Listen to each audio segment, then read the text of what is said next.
I hope so. Devo, can you move a little? Yeah, in fact, you need to move a lot. No, I don't like being seen. Good for you. Okay, I'll cut you out. Luckily, we're focusing on you then. Let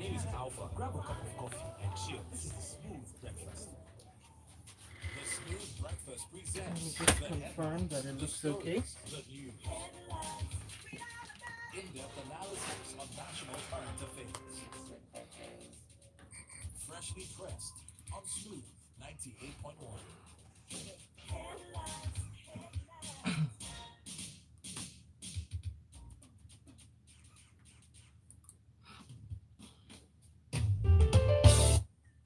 Smooth 98.1. It is 30 minutes gone past 7 o'clock, and this is Freshly Pressed on Smooth Breakfast. I'm Shopper Martins, and for the next half hour, I have got Devo Okorie and Olakunle in the studio with me. Good morning, Olakunle. Good morning, Devo. Hi, good morning, Chopper. Good morning, Devo. Good morning, Lagos. All right, Good and morning. Good morning, Lagos. Cool. Where is our money? all right, yeah, we'll be getting into that in just a bit. Very quickly, let me tell you how you can join the conversation. Go over to Twitter, use the hashtag freshlypressed981. Let us know your thoughts on that platform. We're streaming live up on youtube.com/smooth981FM Lagos. So go over there and leave your comments, share your thoughts up on the live chat, and we'll be able to see it. And of course, WhatsApp 0809 4440981 is the number that you need to get in your phone book and send your messages to. All right, so getting straight into the stories now. We'll take this one in from the Punch newspaper. Dollar crisis, EFCC plans massive raid on forex dealers. So the Economic and Financial Crimes Commission on Tuesday, yesterday, carried out simultaneous operations against Bureau de Change operators in Abuja and Kano as the naira slumped to 857 naira to the dollar at the parallel market. So the black market forex dealers were apparently just carrying on with their usual business activities when the EFCC operators, backed by armed policemen, stormed their makeshift stalls located opposite, in Zone 4 in Wuse. And Defoe, my question for you is this: do you think this is going to have any effect on the downward trajectory of the naira, or are the Bureau de Change operators being used as convenient scapegoats? Well, at least they're serving a purpose, and you could see the palpable, would I say, joy in the eyes of the EFCC chairman when the CBN announced that the redesign exercise would be taking place, which required obviously people with cash to come and deposit in the banks to bring all that 3 trillion back into the system. Now, this is what he was getting happy about, because remember, when the CBN announced the redesign exercise, they mentioned that it would be used to check money laundering, it would be used to check vote buying, it would be used to check counterfeiting, because after the set date given, I think that's sometime mid-January, the naira as you know it today in terms of the 200, 500, and 1000 note would become tissue paper, right? So what has happened is that it has created a rush for people to exchange their money, because there are two things you can either do. You can deposit your cash in the bank, which is what they expect, and largely many of us who don't have billions in cash, okay, back when you have billions locked up in your wardrobe, you and me would usually take our money to the bank. But for those who have kept cash in large amounts, okay, because those are actually the people the CBN is targeting, um, those are the ones who are quickly rushing to get their money exchanged into dollar, okay, which will enable them to not only retain value, but it will enable them to keep this currency outside the banking system. Now, we're not directly saying that people who keep cash trade in illicit business, but there are measurements that show that this is a fact. So what you've seen is that the BDCs have been, what I call it, there's been an avalanche of people trying to change large sums of cash. Now, even in their raid, EFCC took a raid out in Abuja and in Kano. They discovered a lot of illegal operators who some have gone underground. They said they'll be going to Lagos, Onitsha, Ibadan, Port Harcourt very soon. They even arrested an NNPP Kogi State National Assembly candidate who had about 326 million naira in cash and about 140,000 dollars in cash as well. Now, Oh, you know what? We're gonna be getting to that. yeah, so the this swap. Now the real issue is that this swap into dollar obviously is the booby trap that the EFCC is taking advantage of, because the point is, why are you willing to pay more than what is required for the dollar? Which is why many of the BDCs have mentioned that are willing to take even higher, because people are bringing much more cash to them. Some are even coming in billions to say, please help me exchange my large cash stash into dollars. So we saw on the day the announcement was said, Mhm. dollar was about 750 at the black market. As of today, it's ranging between eight. Yesterday was 800. Today, I'm hearing from this paper about 852, and that means, like you said, or like you asked, as long as this rush continues, it's going to continue rising. All right. And sorry, the last part is this has a direct impact on inflation. And you know this is an import nation. So food prices obviously are going to go up, transport Mhm. prices are going to go up. So it is going to hit Nigeria in a bad way. Now, luckily, Defoe had already mentioned this, so let's just bring it into the conversation from the Daily Trust. Bank fraud. Kogi Assembly candidate arrested with 326 million naira, 610 $1,500 cash. So we heard from the spokesperson of the EFCC, Wilson Uwajorin, who talked about the arrest of a Kogi State House of Assembly candidate of the New Nigeria People's Party, the NNPP, Ishmaila Yusuf Atume, with these amounts of monies. And let me just take Wilson Uwajorin's quote here, saying the arrest of the suspects followed months of investigation into the hacking of one of the commercial banks by a syndicate of fraudsters who pulled off a heist of 1.4 billion naira. What can one say to these things? The social, um, from the social angle, that not everything that glitters is gold. One of the things that we've suffered over the years that people have repeatedly spoken about um,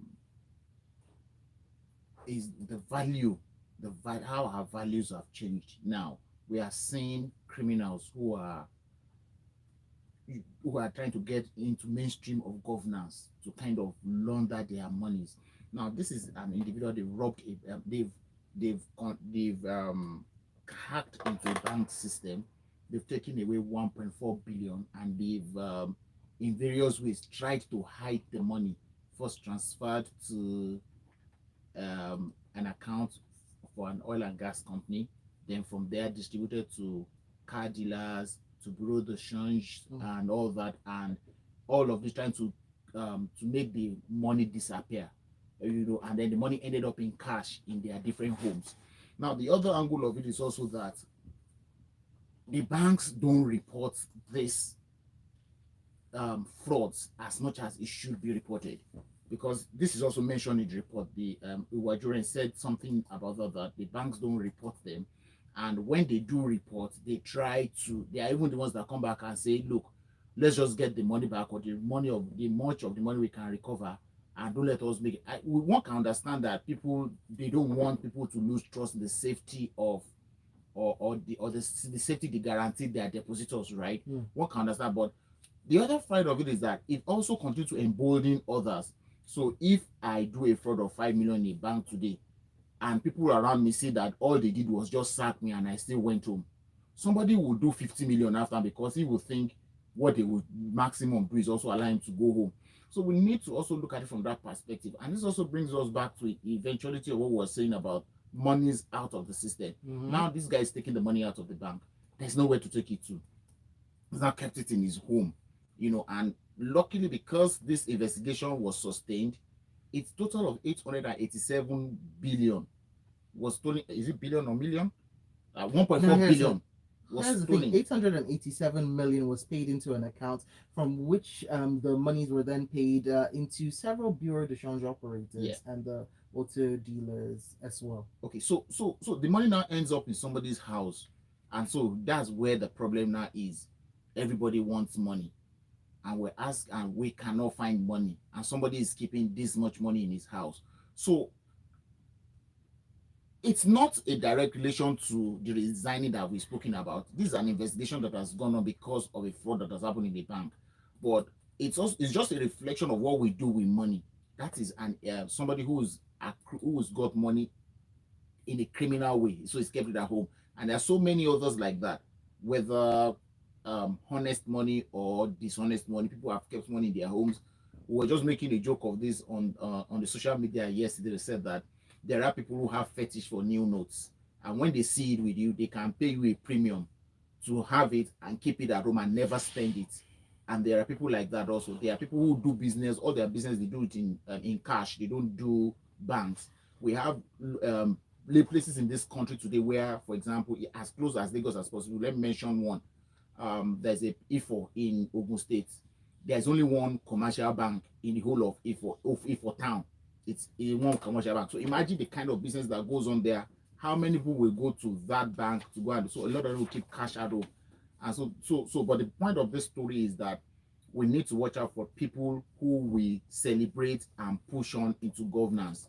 Because this man, if this wasn't found out, he probably would have ended up winning that and I would have legitimized his ill-gotten wealth. All right, let's take a look at your messages now. Up on WhatsApp on 0809 440 981. Adi says, the banks report fraud. It's part of the disclosure that's done in their annual reports. But how many people read these reports? Because it's not all over social media doesn't mean it's not reported. And this message coming in from Joseph from Silver Estate, who says, it will shock you that most bank managers and some government officials are all in the free fall of the Naira, because how would they explain those who obtain BTA but don't travel and instead resell to the BDCs? And there's no trace or records of delays by the customer. It's just impunity at all level and no punishment for bad behavior, according to Joseph Meny's take on the world. Samuel from Lucky says, I'm so loving this policy by the CBN. We're supposed to be a cashless society as promoted by the CBN. I wonder how many politicians keep huge amounts of funds at home. For what? Is it for vote buying? Is it the proceeds of crime like ransoms, etc.? But why should the EFCC announce these plans to raid them? Why not just do the thing, then we can get to know about it later? Um, this message in from Godwin from Bagada says, my problem with the currency redesign issue is that the new mint will not be found in the banks, but at the event centers and parties and local currency exchanges.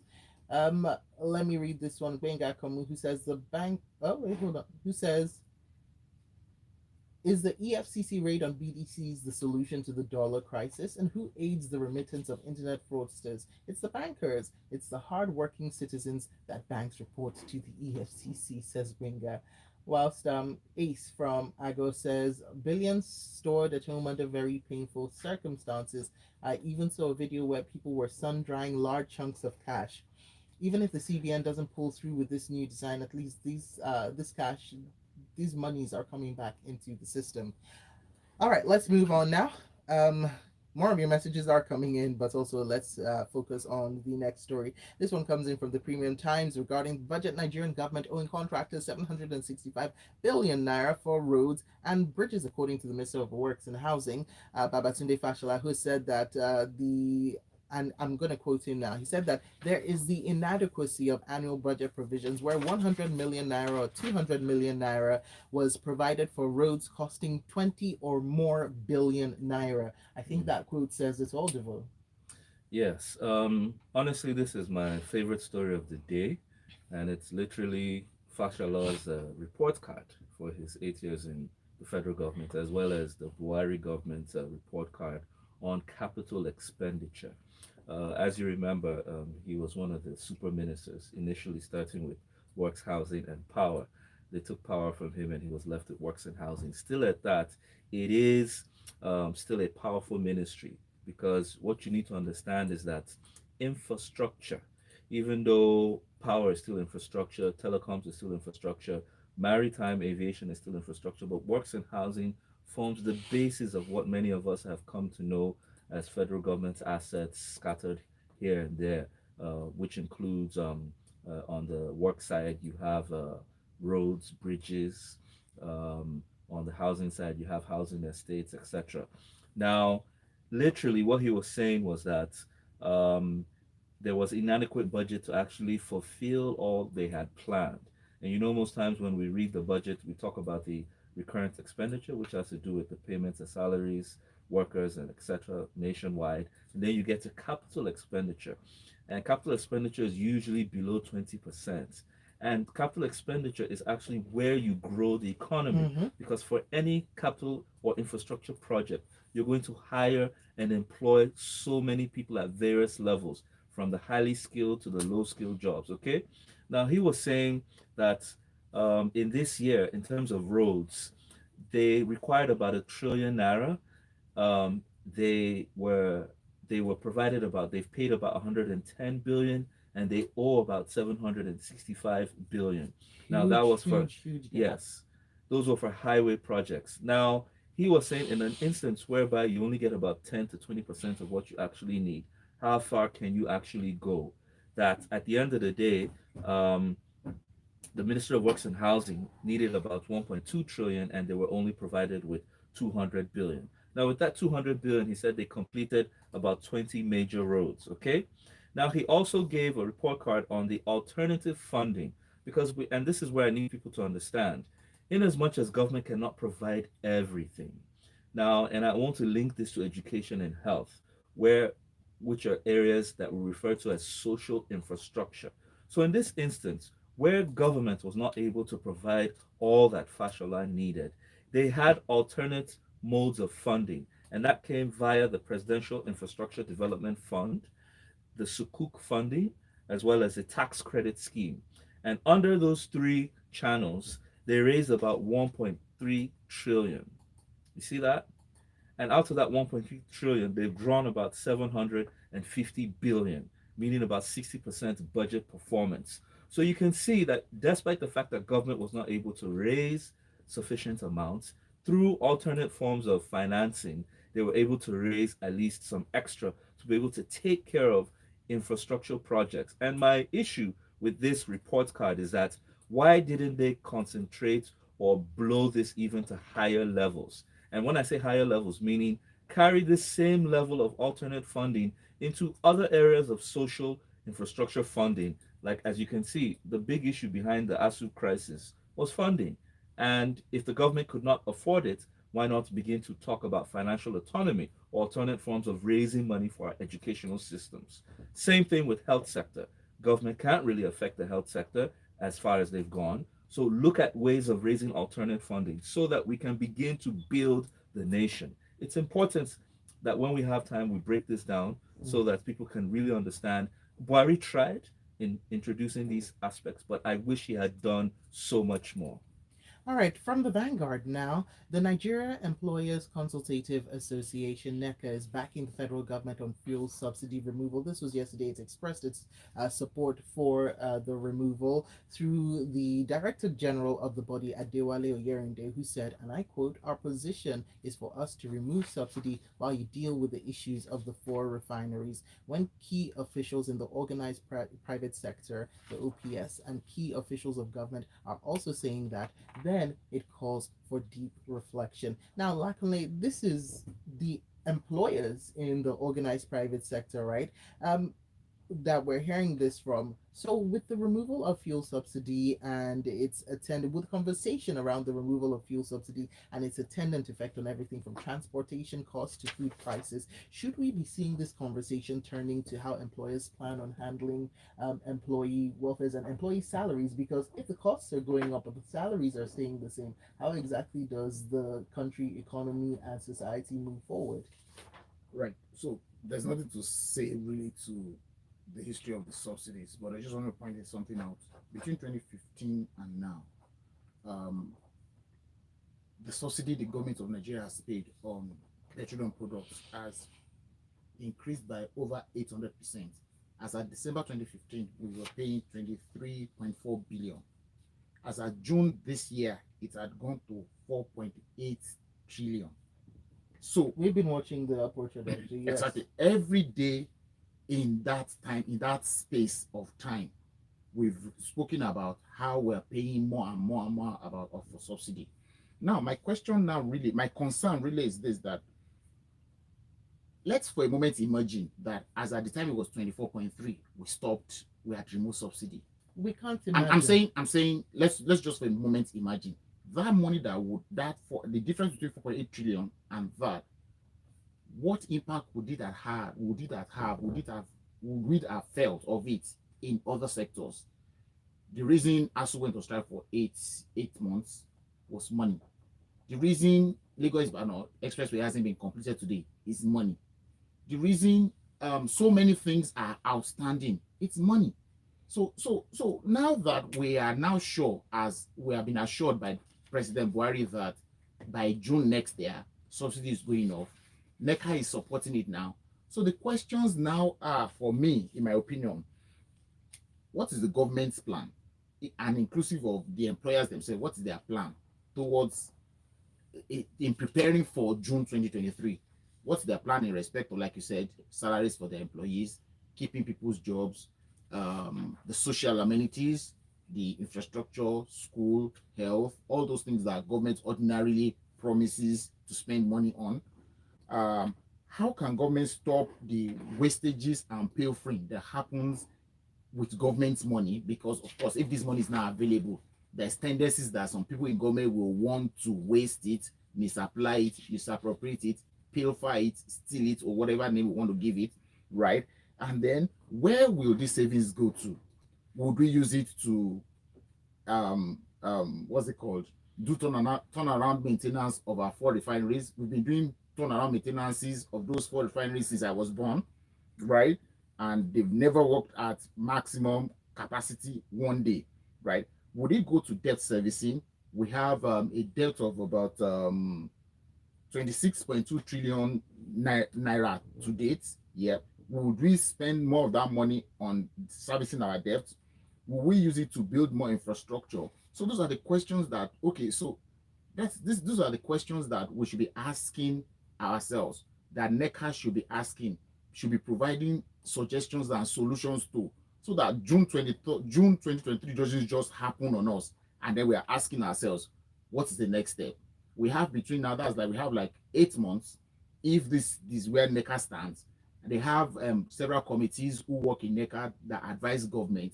This is an assignment for them to do, and they should start coming up with these ideas and ways to go with these things, so that we just don't wake up in June and then we're asking ourselves, what's the next step?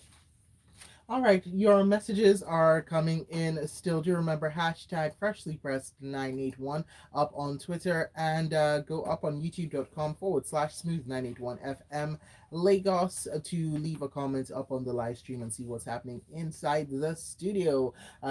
So going over to WhatsApp now, this message in from Tonya from Magodo says, I will continue to ask, why are banks never sanctioned or held liable in any case of massive currency theft, embezzlement, fund misappropriation, or whatever term is buzzing these days for when this act occurs? Because when it occurs, it requires the culprits and the banks. Can anyone give an answer? I'm really puzzled. Even in the media reporting the stories, the names of the banks appear to be conveniently, you put that in quotation marks, left out. Dami from Ikeja says, why does anyone still live in the fantasy that the savings from the removal of fuel subsidies will trickle down to improving quality of life for the average Nigerian? Ouch. And Ibukun from VI says, I'm tired of that, because every time the CBN governor makes a pronouncement, the naira declines, from restricting the activities of BDCs to changing of naira notes. He doesn't seem to consider the diverse effects of his policies and the realities of the importance and influence of our parallel market. So EFCC is carrying out raids, put that in quotation marks, when black market operators are on every street corner, says Ibukun. They're coming for them. Abimbola Odukogbe says, raising alternate funding is based on the capacity of the minister. Any government that shuns nepotism and can put the round peg in the round hole is what Nigeria needs now. And Fashola is just one of a handful in this administration, if not the only one. All right, let's move on now to this next story that comes in from the Punch newspaper. Senate suspends budget defense over minister's summons refusal. This is the minister for Defense, the Ministry of Defense, Bashiru Magashi, failed to honor invitations extended to him by the Senate's Ad hoc Committee on the Resuscitation of Nigerian Navy Ships, and so the Senate on Tuesday refused to consider the 2023 budget for that ministry. Defoe. Yes, this is where we see the fat cats doing their job. And in this instance, the National Assembly Senate Ad hoc Committee on Defense was reviewing the resuscitation of Nigerian Navy ships. And in question is the NNA Aradu. NNA Aradu is a very powerful Navy ship that was acquired for Nigeria and currently have been going through some resuscitation. As you know, that comes with budgets. Now, it's owned by only three countries in the world: Germany, Argentina, and Nigeria. We must be special. However, the Senate Ad hoc Committee had called on the Minister of Defense 3 times over, and he refused to show up to come and discuss this matter.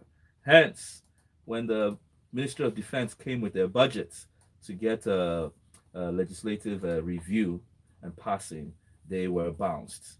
And they simply said, well, until we see the minister and we finish this matter, we are not going to review your budget. It's as simple as that. Now, the truth is this, right? Should this be how we govern? Is defense not going to suffer? Obviously, because their budget is not being reviewed or even passed. It's being delayed because the minister refused to show up.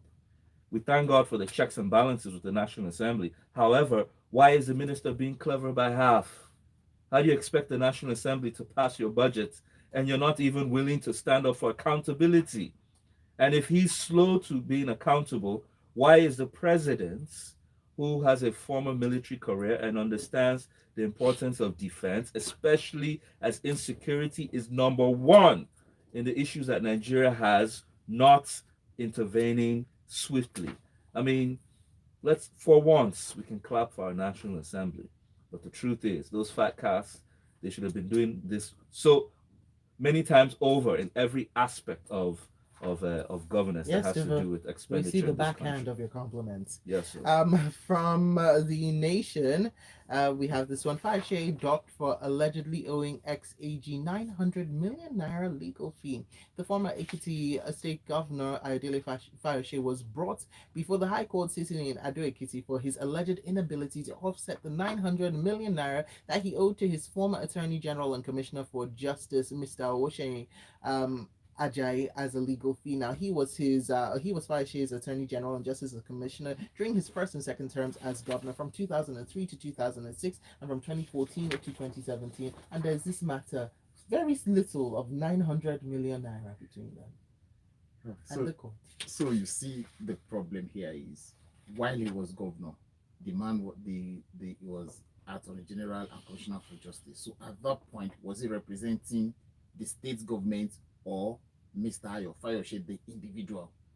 And there's so much, the distinction is so clear of the two, and there should not be any controversy about what it is.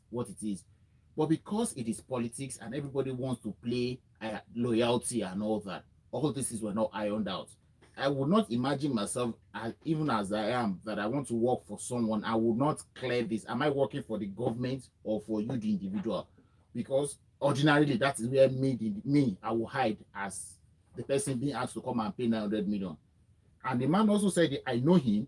He did some work for me when I was governor. He didn't say he did some work for me as Ayodele Fayose. So the matter now is so interesting here that the judge says, go and pay him the 900 million, pay 20% interest on the money from the day he started working for you, and 10% from the day the judgment was given. So that's from the day of this judgment. So we start paying 10%. So where Ayodele Fayose is going to find 900 million plus that interest will be interesting to know. Because now he says he's a full-time politician. That's the only job he has. He doesn't have any other job. And I would expect to see where we'll find the money to pay it. But the most important part of it is also that, as a governor, do you have the power to assume state power, state authority, state institution to use for your personal self or for the office of the governor? Isn't there a distinction in these things? So when we ignore these distinctions, when we ignore these differences, that's when this kind of things come up. And it is because something has happened between the two of them. That's why this case is now out here. When he was enjoying the role as commissioner and attorney general, then he didn't think that he was doing a service that he deserved to be remunerated. Now we are here now asking for this. Then the other question then is, at that time, did he have this agreement that was going to pay him? Well, 8 o'clock on the dot, and so we are going to have to go, but not without taking a couple of messages. Allow me, Adeola up on YouTube loves the analysis. Great job, says Allow me. And Engineer Oris says the up on WhatsApp, the alternative funding put in by Fashola is very germane. Why can't the president demand the same for all other social intervention agencies and ministries? You have companies that are having excess megawatts to sell to the public for power, but there is bureaucracy from the power ministry not to allow this. The Nigerian government can never fund infrastructure on its own, and the earlier they get it, the better for us.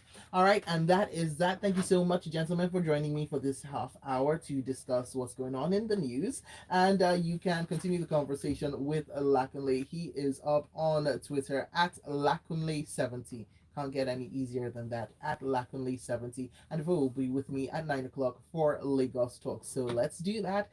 We'll see him in just a bit. Before then, though, it's all about the sports inside the locker room. The headlines, Okay. the stories, the news, Number 8 on this thing was Lagos State in-depth School. analysis did I- of national current It was affairs. number 8 on mine. I took it from Freshly pressed. I was like, Number 8 is the one by 98.1. Lagos State Hospital that Lagos State. oh, should be.